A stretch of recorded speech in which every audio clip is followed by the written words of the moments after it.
तो परमेश्वर ज्याने आपलासा केलेला असतो त्याच्या त्या ज्ञानाचं, त्याच्या त्या आचरणाचं हे पूजन आहे. व्यक्ती हे निमित्त आहे. आपण ज्ञान पाहू शकत नाही, शक्यच नाही. ज्ञान ही संकल्पना फार वेगळी आहे, जी मनावर, बुद्धीवर, अंतःकरणावर परिणाम करते आणि माणसाचं ऊर्ध्वगामी कार्य सुरू करते जीवनाची. त्याला ज्ञान म्हणतात. हे ज्ञान दिसत नाही, परंतु ज्यांनी महत् प्रयासाने असं ज्ञान प्राप्त केलेलं असतं, मिळविलेलं असतं, त्यामुळे त्या ज्ञानाच्या योगाने ते परमेश्वराच्या पदाकडे, केवळ अशा आनंद स्वरूपाकडे ते वाटचाल त्यांची सुरू असते.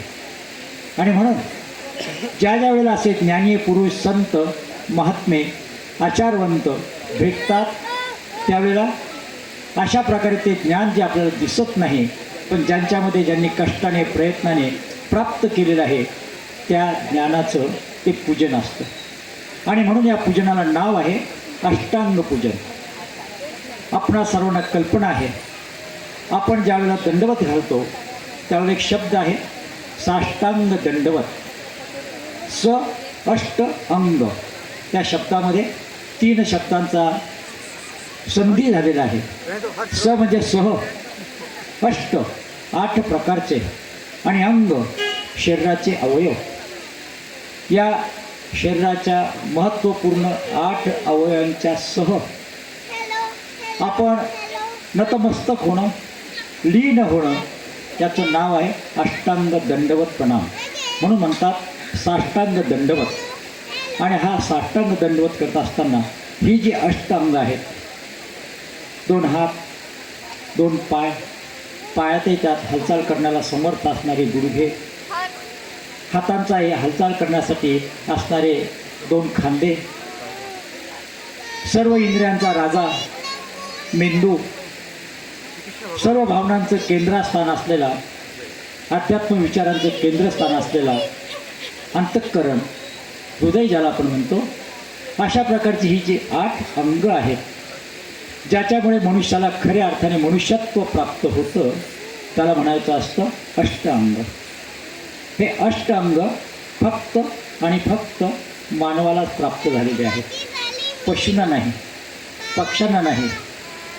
त्यांच्यात 4 पदार्थांपैकी सुद्धा एक पदार्थ, एक अंग कमी असतं, आणि म्हणून त्यांना आपण चतुष्पाद म्हणतो. त्यांना आपण मानवाच्या व्यतिरिक्त समजतो.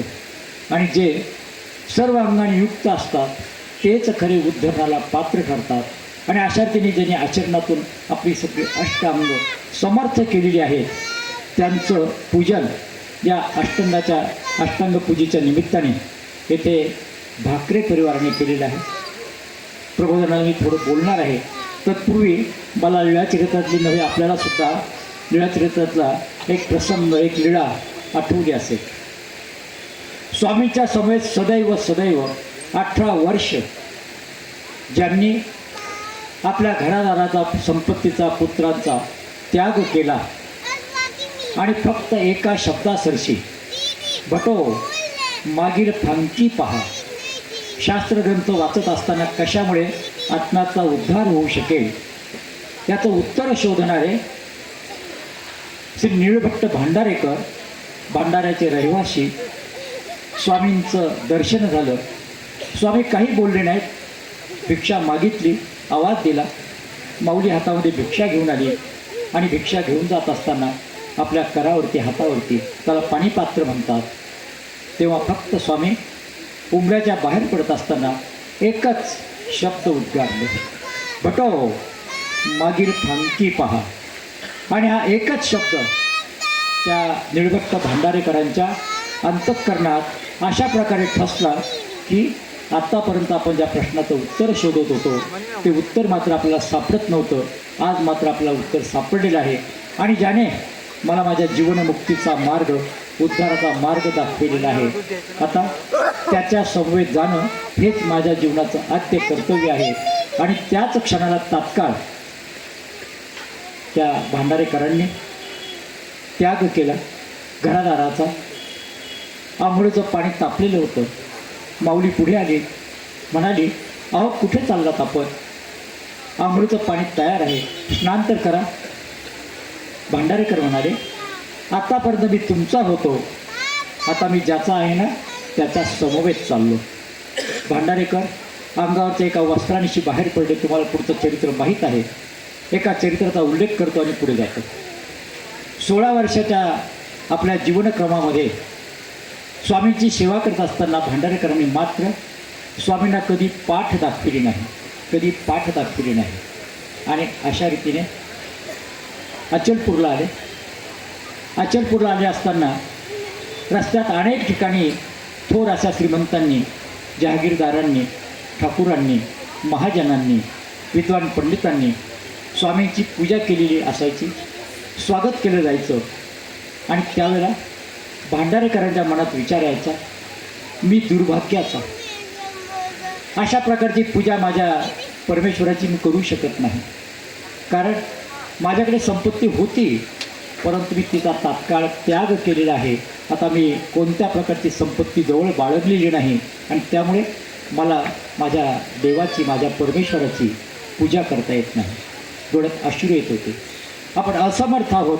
आपल्या परमेश्वराच्या समवेत राहत असतानाही, त्याची सेवा करत असतानाही आपल्याला खऱ्या अर्थाने त्याची पूजा करता येत नाही. याची एक सल, याचं एक दुःख भांडारेकरांच्या मनामध्ये सदैव जाचत होतं.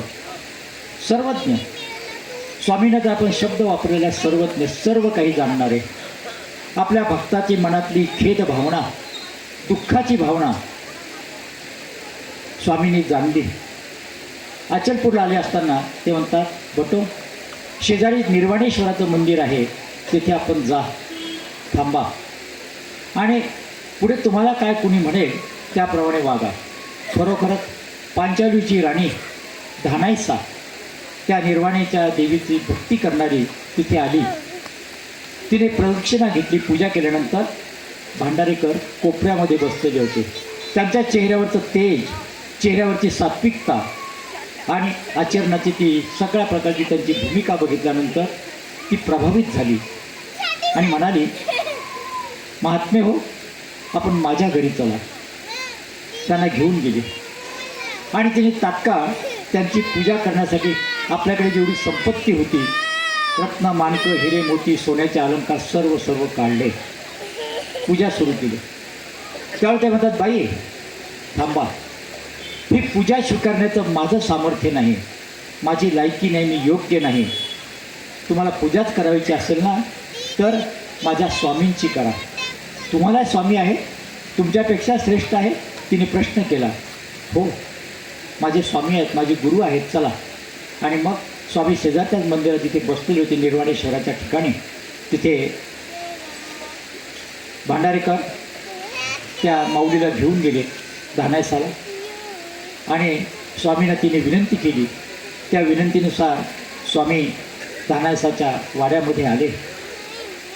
तिने स्वामींची रत्न माणकांनी, सर्व प्रकारच्या सुवर्ण अलंकारांनी पूजा केली. भांडारेकर स्तब्ध होते. सगळे अलंकार, पूजेचं सगळं साहित्य, रत्नजडित सगळे ते अलंकार स्वामींनी बाजूला ठेवले. भांडारेकरांना बोलावलं. निळभट्ट इकडे या. गेले, हात जोडले. हे सगळे अलंकार जमा करा. घेतले. आता माझी तुम्ही पूजा करा. बाबा, हे कसं शक्य आहे? मी याचा मालक नाही, याचा लायक नाही. आपल्या पूजेचं साहित्य मी कसं घ्यायचं? आपल्या पूजेचं द्रव्य मी कसं स्वीकारायचं? अरे म्हणे, मी तुला प्रसाद देतो, हा माझा प्रसाद म्हणून तू घे. स्वामींच्या त्या आज्ञेसरशी निळभट्ट भांडारेकरांनी ते सगळं पूजा द्रव्य हातात घेतलं आणि स्वामींनी आज्ञा केली, आता माझी तुम्ही पूजा करा. निळभट्ट भांडारेकर जाणते होते, पंडित होते आणि त्यांनी त्यावेळेला स्वामींची अष्टांग पूजा केली आणि त्यावेळेपासून आपल्या पंथामध्ये अष्टांग पूजेची पद्धती सुरू झालेली आहे. एक एक अलंकार ते घेत होते, स्वामींच्या एक एक अवयवावरती ठेवत होते, दंडवत करत होते आणि पायापासून, ज्या पायावरती आपण उभे असतो त्या पायापासून थेट मस्तकापर्यंत जिथे आपली विचारशक्ती सामावलेली असते आणि हृदयापर्यंत जिथे सगळ्या प्रकारच्या अध्यात्म कल्पना भावना एकत्रित झालेल्या असतात, त्या हृदयापर्यंत पूजा करत करत ते गेले.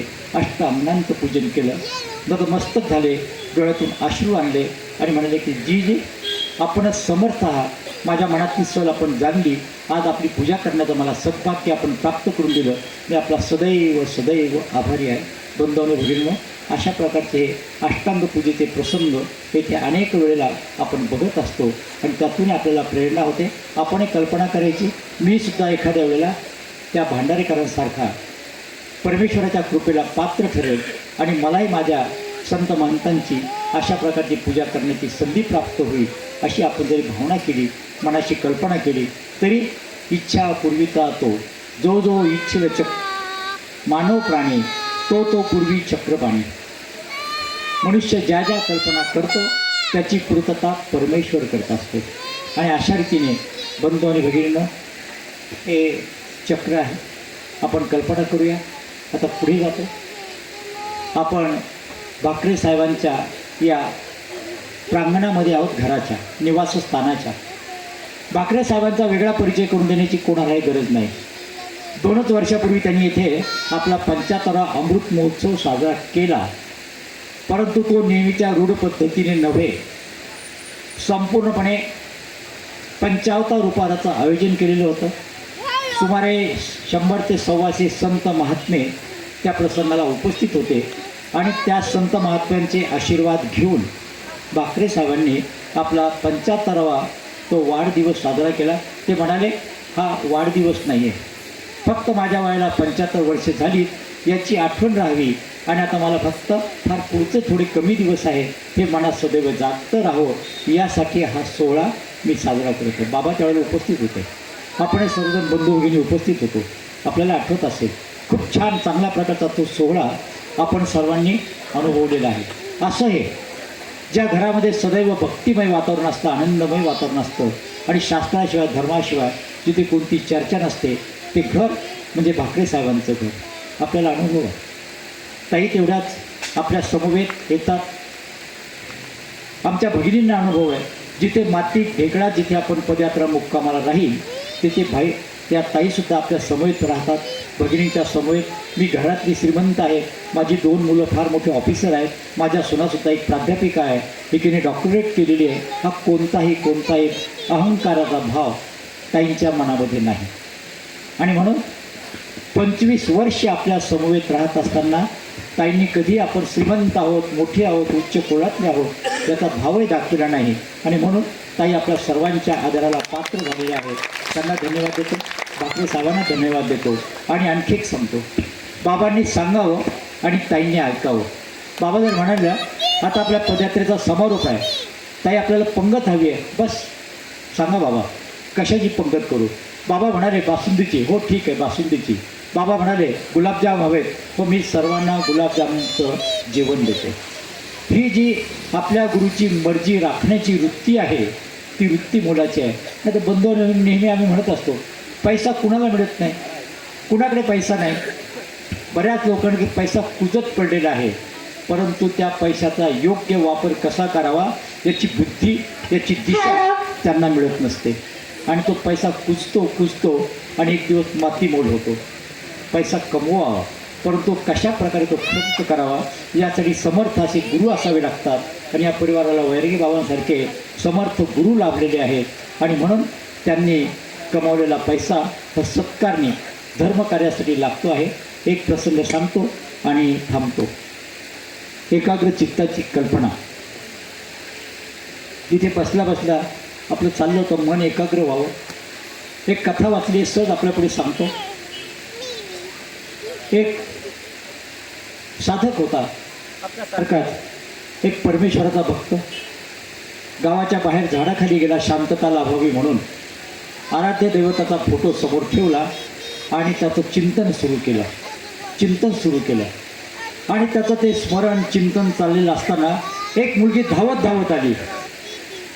तिचा पाय त्याला लागला आणि पाय लागल्यानंतर तो तात्काळ मात्र मागे फिरला, मान वळवली आणि त्या मुलीला म्हणाला, हे मूर्ख मुली, तुला समजत नाही, मी येथे परमेश्वराचं चिंतन करतो, त्याचं नामस्मरण करतो आहे, त्याची आठवण करतो आहे, आणि तुम्हाला पाय मारून चाललीस.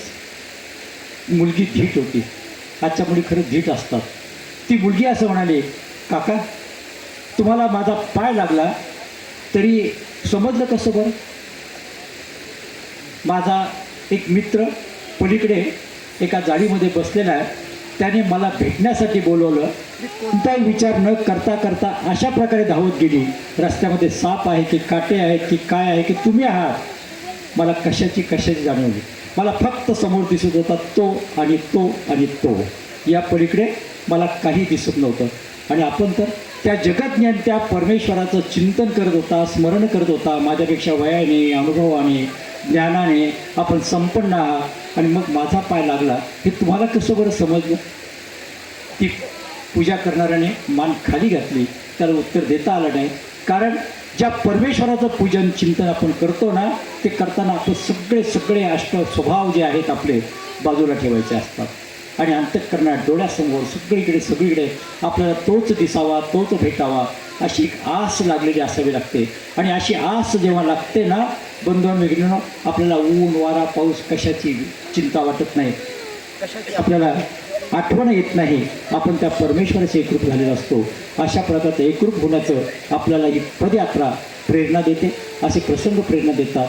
मी आमच्या ताईंची तुलना करताना नेहमी करत असतो की श्री दत्तभक्त अनेक आहेत, परंतु त्यामध्ये सती मदालसा आपल्या सर्वांना माहीत आहे. या सती मदालसेप्रमाणे आमच्या ताईंचं जीवन आहे. सती मदालसा ही काशीराजाची भगिनी होती. काशीराज हा काशीचा राजा. श्री दत्त भक्ती त्याच्याकडे चालत आलेली होती. आणि आपल्याला माहीत आहे आजही श्री दत्तादेव प्रभू नित्याने प्रातःकाळच्या वेळेला गंगेच्या त्या मनकर्णिका घाटावरती स्नानासाठी जातात अदृश्य रूपाने. त्या काशीराजाला श्री दत्तादेव प्रभूंची ही सगळी भक्ती प्रार्थना प्राप्त झालेली होती. आणि त्याच वेळेला ते सगळे संस्कार घरातल्या इतरांवर झाले होते. त्यांची बहीण मदलसा हिच्यावर हे सगळे संस्कार झालेले होते.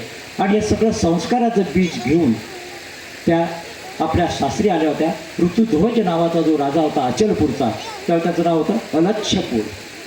या अलच्छपुरामध्ये ती माऊली आलेली होती. आज आम्ही मुलीला पाठविताना अगदी टी व्हीपासून काय काय द्यायचं त्याची यादी करतो, ट्रक भरून माल पाठवतो, पण एक मात्र सोबत देत नाही, बाई सर्वांची सेवा कर, बाई धर्माने राहा, नीतीने राहा, विचाराने राहा, नम्रता राहू दे. हे मात्र विचारांचं, दोनच विचारांचं ओझं मात्र आपण त्यांच्या समवेत देत नाही. दिलेले ट्रकमधले सगळं साहित्य 6 महिन्यांनी कुठे जातं हे माता भगिनींना आपल्या सर्वांना माहीत आहे. मी बऱ्याच ठिकाणी बघितलेलं आहे. भेट मिळालेले फ्रीज रस्त्यावर पडलेले दिसत आहेत. कारण काही घरामध्ये ते कुठे ठेवावेत यालासुद्धा जागा नसते. पण आम्ही मात्र हट्ट धरलेला असतो, मुलीला हे दे ते दे, पण जे द्यायचं ते मात्र देत नाही. पण इथे मात्र मदलसा हे सगळे संस्कार घेऊन आलेली होती. मुलं होत होती. श्री दत्ताई प्रभूंची एक एक तिला ती आठवण सांगत होती, मुलांना दत्तभक्ती लावत होती. आणि तिच्या त्या विचारांचा प्रभाव पडून अगदी अल्प वयामध्येच एक मुलगा, दुसरा मुलगा, तिसरा मुलगा राज्यकारभार सोडून, राज्य वैभव सोडून संन्यस्त आचरण करण्यासाठी जंगलामध्ये जात होता. ऋतुध्वज राजा हे सगळं पाहत होता. एकच मुलगा राहिला होता. आणि ऋतुध्वजाने तिला सांगितलं, तू दत्तभक्त आहेस, मीही दत्तभक्त आहे. प्रत्यक्ष तुझ्या भेटीला श्री दत्तात्रय प्रभू या अचलपूरमध्ये आलेले आहेत. परंतु आपल्याला राज्य वैभव पुढे चालवायचं आहे.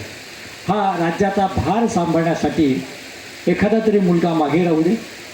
आणि त्याप्रमाणे तिने त्या मुलावर संस्कार करणं बंद केलं. आणि संस्कार करणं बंद होता क्षणी तो जो तिसरा मुलगा होता त्याचं नाव अलर्क. हा अलर्क छंदी फंदी निघाला. श्रीमंत घरामध्ये वेगवेगळे छंद लागण्याला वेळ लागत नाही. आणि तो त्यातही राज्य वैभव उपभोगणारा असा तो राजकुमार पूर्णपणे त्याचा अध्यपतन झालं. आई डोळ्याने बघत होती, मुलापुढे काही चालत नव्हतं. आणि मग तिने विचार केला की ठेच लागल्याशिवाय मनुष्य सावध होत नाही, जागा होत नाही. आपण आता याला कुठेतरी चटका दिला पाहिजे. तिने आपल्या भावाला, काशीराजाला निरोप पाठविला, हे बंधो सैन्य घेऊन ये आणि माझ्या राज्यावरती हल्ला कर. ती विचित्र अशा प्रकारची तिची आलेली बातमी, तिचा आलेला निरोप पाहतात काशीराजा हादरला. प्रत्यक्ष बहीण आग्रह करते माझ्या राज्यावर हल्ला कर, वास्तविक बहीण आग्रह करते माझं रक्षण कर, आणि इथे मात्र जगावेगळी बहीण म्हणते माझ्या राज्यावरती आहे. परंतु बहिणीची आज्ञा. खाजगी त्याने विचारलं, ताई काय आहे? म्हणजे अलर्काचं वर्तन बिघडलं, त्याला कुठेतरी चटका बसला पाहिजे, हल्ला कर. राजा आला. आता जो संपूर्णपणे व्यसनांच्या अधीन झाला होता, नाही ती व्यसनं ज्याला पूर्णपणे त्यात गुंग होता, राज्यावर आलेलं आक्रमण असा छंदीफंदी मनुष्य कशा प्रकारे दूर करू शकेल? जे व्हायचं तेच झालं. अलर्काचा पराभव झाला आणि नेहमीच्या भाषेतल्याप्रमाणे सदैव सोबत राहणारे मित्र, टांगा पलटी घोडे खरा, जवळ बसणारे सगळे जे मित्र होते ना, एक एक निघून गेले आणि अलर्क एकटा राहिला. आणि मग तिन्ही तापाने तो जळू लागला. संपत्ती गेली, राज्य गेलं, वैभव गेलं, मान गेला, मित्रपरिवार गेला, काही राहिलं नाही. आणि मग अशा प्रकारचे तो 3 तापाने जळत असताना त्याला आठवण आली, आपल्या आईने आपल्या गळ्यामध्ये एक तावीज बांधलेला आहे. ताई, तो तिने सांगितलं होतं की तुला जेव्हा संकट येईल तेव्हा तो ताई तू उघड. तेव्हा दुःखी कष्टी झालेल्या त्या अलर्काने आपल्या गळ्यातला तो तावीज बाजूला काढला. त्यात एक चिठ्ठी होती, स्मर भज दत्त. त्याचा अर्थ होता की ज्यावेळेला तुझ्यावरती संकट येईल ना, तेव्हा श्री दत्तात्रय प्रभूंचं स्मरण कर, त्यांचं भजन कर. आणि ते कोण आहेत? श्री दत्त आहेत. तात्काळ त्याला बोध झाला. सगळं दुःख सोबत घेऊन तो सह्याद्री पर्वतावरती आपल्या जगदवंद्य या पंथाचे अधिकारण श्री दत्तात्रय प्रभू यांच्या भेटीसाठी निघाला. आणि पुढची वेळ आपल्याला सगळ्यांना माहीत आहे की श्री दत्तात्रय प्रभू वनदेवाकडून उत्तर दिशेहून येत होते. अलर्काचा दक्षिण दिशेकडून प्रवास करत होता आणि रस्त्यामध्ये श्री दत्तात्रय प्रभूंची त्याला भेट झाली. आणि त्याची परीक्षा पाहण्यासाठी श्री दत्तात्रय प्रभू म्हणतात, शंभलीन शंभलीन शंभलीन. श्री दत्तात्रय प्रभूंची ती अमृतवाणी कानावरती पडताक्षणी त्या अलर्काचे 3 ताप दूर झाले. तो निवला. श्री दत्तात्रय प्रभूंचे चरण त्याने धरले, अश्रुपाताने त्यांचे चरण धुवून काढले आणि तो एकनिष्ठ भक्त झाला. बंधू आणि भगिनींनो, अशा सती मदलसेसारखं आमच्या ताईंचं जीवन आहे. त्यांना धन्यवाद देतो, संपूर्णपणे परिवाराला धन्यवाद देतो. आपण शांतपणे विचार ऐकून घेतले, आपले आभार मानतो आणि थांबतो. जय श्री चक्रधर, जय महानुभाव, दंडवत प्रणाम.